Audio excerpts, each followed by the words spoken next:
ayinifanele amaNazaretha iWhatsApp Facebook ayinifanele.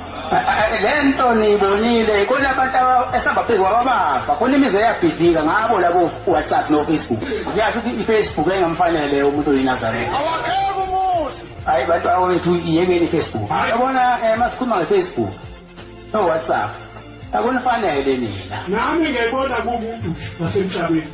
Wena usolani wena? Ukonzibandla lonyaka. Ngaze ngibona amanye amabandla eyobanga umsindo wo Facebook eqamba abanga ngabanye abantu. Hayi bakubhetha le wothanda kungena ngakwabheli kwena.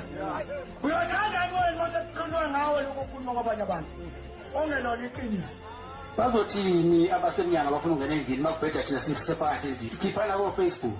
Kodwa-ke amaNazaretha ngiyathanda ukuthi uma ngabe ngikhuluma phambi kwenu bese ningilalela niwuzwe ngokushoyo. Ukhuza uNkulunkulu othekani iFacebook nangezwa. Kuzakudala ngale nto le ko WhatsApp no Facebook.